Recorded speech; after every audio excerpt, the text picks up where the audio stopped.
Hi welcome to social post. జనవరి 26 భారతదేశ చరిత్రలో మహోత్తరమైన రోజు. అదే రిపబ్లిక్ డే. ఒక దేశపు రాజ్యాంగం అమలు ప్రారంభమైన రోజున ఆ దేశం గణతంత్ర దేశంగా ప్రకటించుకుని జరుపుకునే జాతీయ దినోత్సవమే రిపబ్లిక్ డే.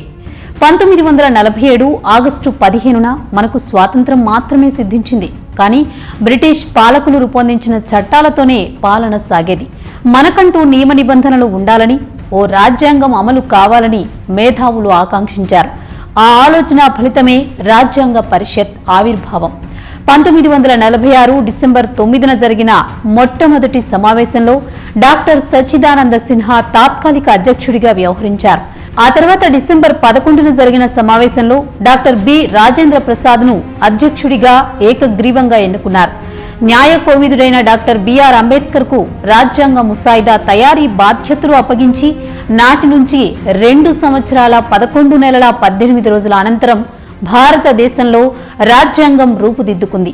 భారతదేశాన్ని సర్వసత్తాక సామ్యవాద లౌకిక ప్రజాస్వామ్య గణతంత్ర రాజ్యాంగాన్ని నిర్మించుకునేందుకు పౌరులందరికీ సాంఘిక, ఆర్థిక, రాజకీయ న్యాయాన్ని, ఆలోచన, భావ ప్రకటన, సమానత్వాన్ని చేకూర్చడానికి, జాతీయ సమైక్యతను, సమగ్రతను సంరక్షిస్తూ సౌభ్రాతృత్వాన్ని పెంపొందించడానికి వీలుగా ఈ రాజ్యాంగాన్ని రూపొందించారు. ఈ రాజ్యాంగాన్ని 1949 నవంబర్ 26వ తేదీన రాజ్యాంగ నిర్మాణ సభ ఆమోదించినప్పటికీ 1950 జనవరి 26 ఉదయం 10 గంటల 18 నిమిషాల నుంచి 395 అధికరణలు, 22 భాగాలు, 9 షెడ్యూళ్లతో అమల్లోకి వచ్చింది. దీంతో జనవరి 26ని భారతదేశం నూతన గణతంత్ర రాజ్యం రిపబ్లిక్గా ప్రకటించబడింది. అయితే జనవరి 26ని ఇందుకు ఎంచుకోవడానికి చారిత్రాత్మకమైన కారణం ఉంది. 1930లో భారత జాతీయ కాంగ్రెస్ స్వరాజ్యాన్ని ఆ రోజే ప్రకటించుకుంది. అందుకు సంపూర్ణ స్వరాజ్యమైన రాజ్యాంగం అమలు ఈ రోజున చేయాలని నిర్ణయించారు. ఇక మన రాజ్యాంగం విషయానికొస్తే దీనిలో ఎన్నో ప్రత్యేకతలున్నాయి. ప్రపంచ రాజ్యాంగాల్లో అతి పెద్దది మన రాజ్యాంగమే. భారత రాజ్యాంగంపై ఉండే జాతీయ చిహ్నాన్ని ఉత్తరప్రదేశ్లోని సారనాథ్లో అశోక చక్రవర్తి స్థాపించిన అశోక స్తంభం నుంచి స్వీకరించారు. దానిపై ఉండే 4 సింహాలు, గుర్రం, ఎద్దులతో పాటు అశోక చక్రం, సత్యమేవ జయతే అనే అక్షరాలను కలిపి 1950 జనవరి 26న మన జాతీయ చిహ్నంగా ఏర్పాటు చేసుకున్నాం.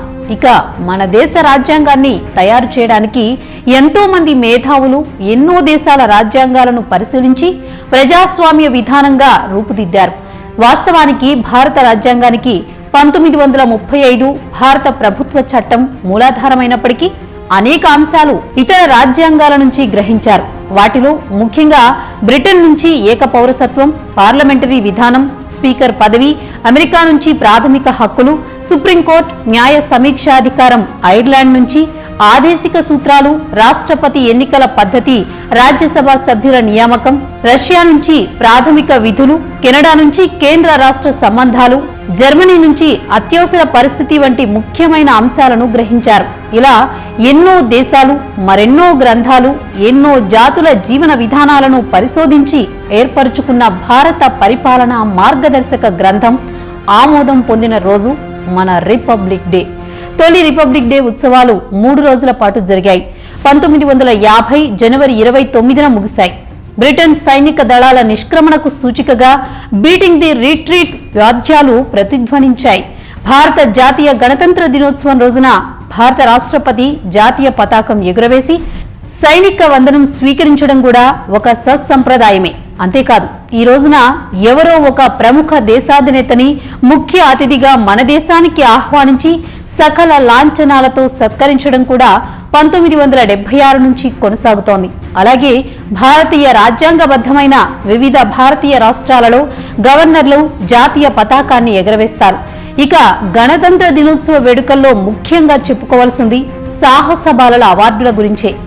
ఆపదలో చిక్కుకున్న ఇతరులను రక్షించేందుకు తమ ప్రాణాలకు సైతం తెగించి నిస్వార్థంతో ధైర్య సాహసాలు ప్రదర్శించిన బాల బాలికలను ప్రోత్సహించేందుకు భారత ప్రభుత్వం భారత సాహస బాలల పురస్కారాలు నేషనల్ బ్రేవరీ అవార్డ్స్ ను ప్రవేశపెట్టింది. ఈ అవార్డును ప్రతి ఏటా అసమాన ధైర్య సాహసాలను ప్రదర్శించిన బాల బాలికలకు ప్రదానం చేస్తారు. ఈ అవార్డులు పొందిన బాలులందరూ ఏనుగు అంబారీ ఎక్కి గణతంత్ర దినోత్సవం రోజున జరిగే కవాతులో పాల్గొంటారు. ఈ అవార్డులను పొందిన బాలలకు ఒక మెడల్, సర్టిఫికేట్స్, క్యాష్ అవార్డు కలిపి ప్రదానం చేస్తారు. భారత్ అవార్డులు పొందిన వారికి గోల్డ్ మెడల్ను, మిగిలిన ఇతర అవార్డులను పొందిన వారికి సిల్వర్ మెడల్స్ ను అందజేస్తారు. ఇవే కాక ఈ అవార్డులను పొందిన వారికి నగదు పురస్కారంతో పాటు వారి చదువు కోసం ప్రోత్సాహకాలను, ఉపకార వేతనాలను ప్రభుత్వం అందిస్తోంది. సాహస బాలల అవార్డుల కోసం కేంద్ర రాష్ట్ర ప్రభుత్వాల నుంచి, ప్రభుత్వ విభాగాల నుంచి, పంచాయతీల నుంచి, జిల్లా పరిషత్ల నుంచి, స్కూల్ అథారిటీ నుంచి, బాలల సంక్షేమ మండలి నుంచి వచ్చిన దరఖాస్తులను పరిశీలించి ఎంపిక చేస్తారు.